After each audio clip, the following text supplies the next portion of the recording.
rules forever. Hello everyone, and welcome to today's Explainer. Today we're diving into a completely wild alternate history of the Shadowlands.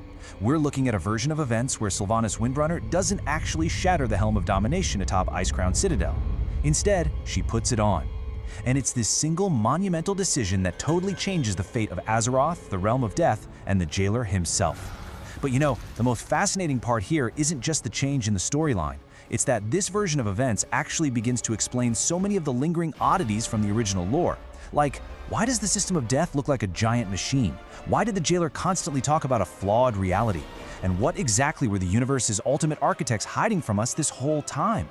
So, get comfortable and let's unravel this massive cosmic conspiracy. To really grasp this pivot, we've got to put ourselves right in that exact moment. Picture this. The icy wind is just roaring over the peak of Icecrown Citadel. Shards of ice are swirling around the shattered throne, and at Sylvanas' feet lies the defeated Bolvar 4 dragon.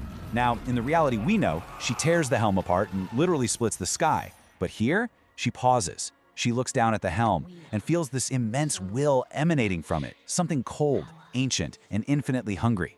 She can hear the whispered voices of dead kings, fallen heroes, and Zovaal himself echoing in her mind. And in that split second of hesitation, it clicks for her. The helm isn't just some crown to control the undead, it's a communication device. It's a key. To actually break the prison she's always talking about, she realizes she has to enter the system before the Jailer does. So, she crowns herself.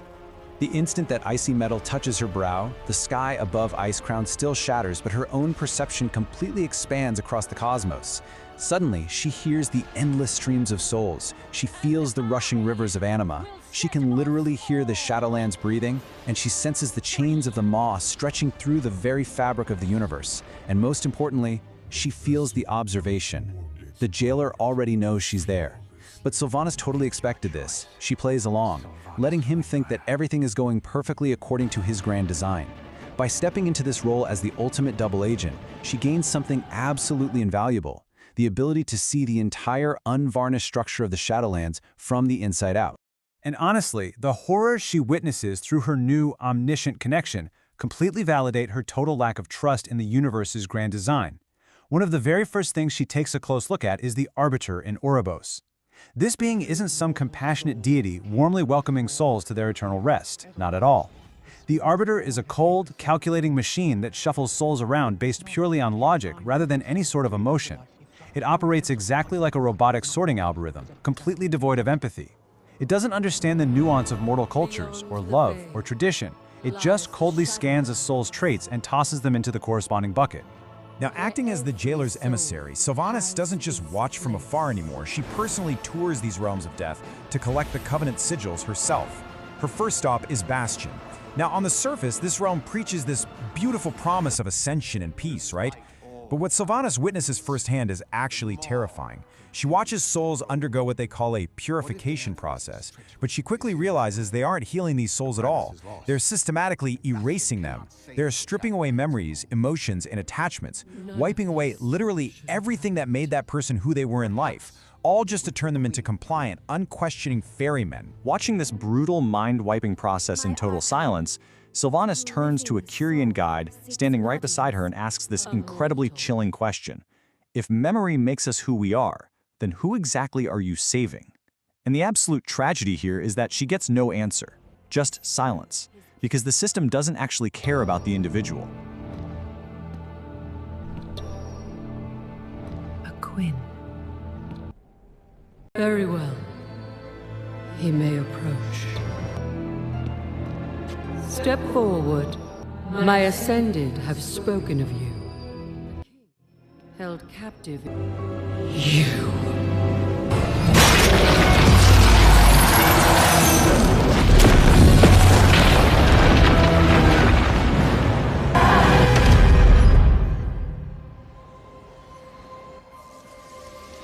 Her next stop on this grim tour is Maldraxxus, which reveals an even more aggressively utilitarian side of the system. Here, death is basically just a militarized control mechanism built for eternal, endless warfare. It operates strictly on a strength-as-law hierarchy, literally using souls as raw materials to stitch together grotesque abominations. It's a really dark, twisted realization. I mean, think about it. Your eternal reward for a lifetime of bravery and honor is just being drafted into a cosmic meat grinder you never actually signed up for, purely to enforce the universe's order. Seeing all of this firsthand, Sylvanas has to face an incredibly uncomfortable realization. The jailer might have actually been completely right about the afterlife being a fabricated prison. But she also clearly sees that Zovaal is just another tyrant who wants to rule that prison himself. So she kicks off her own secret resistance.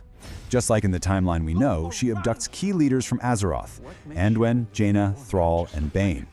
But in this reality, she's not doing it for the jailer. She's playing a double game, gathering Azeroth's strength around her in secret so she can use them against him later.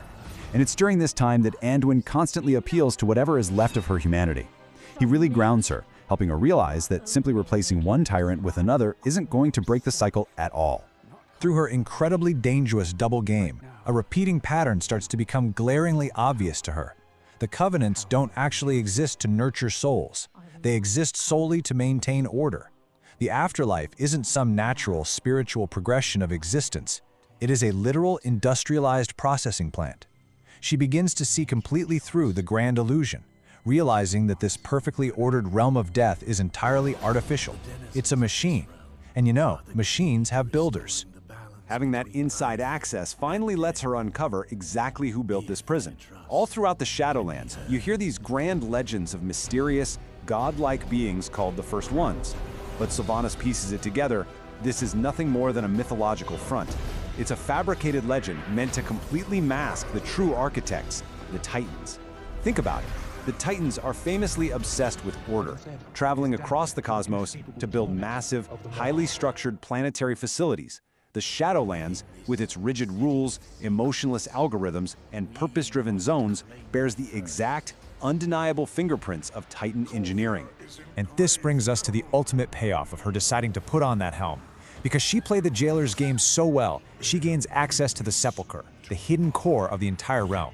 And right there, she discovers the most mind-bending truth of the whole story. The Eternal Ones, these beings that everyone treated as divine, infallible gods of death, are literally just 3D printed Titan constructs. The Winter Queen, the Primus, the Archon, Sire Denathrius, she actually finds the exact molds and machinery used to manufacture them in a hidden Titan laboratory. They aren't gods, they are highly advanced androids programmed to manage a cosmic soul processing plant.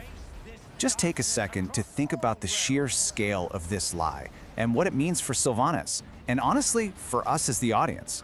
Lore analysts hint that this massive Titan-built Shadowlands machine might only intercept a tiny fraction of all deceased souls in the cosmos, maybe around 5%. The Titans essentially built a massive net at the crossroads of life and death, siphoning off just enough souls to power their artificial covenants and extract anima to fuel their own vast, universal ordering projects.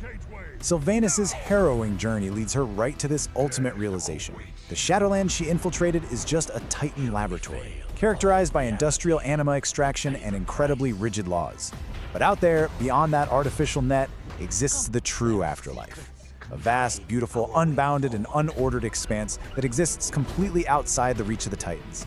It is the natural, chaotic realm of true death, totally free from forced memory wipes and endless cosmic proxy wars. So when we pull back and look at the timeline of this alternative history, Sylvanas' role suddenly becomes the absolute linchpin of the cosmos.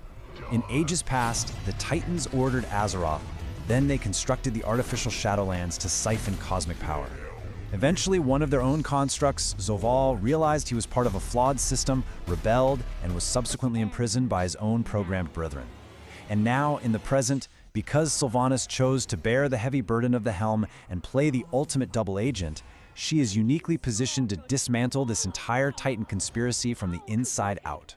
Which leaves us with one massive, reality-bending question to wrap things up.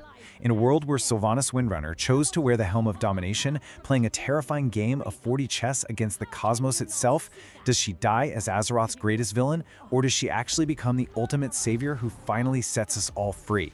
It's a totally fascinating thought experiment that completely changes how we view the underlying lore of this entire universe.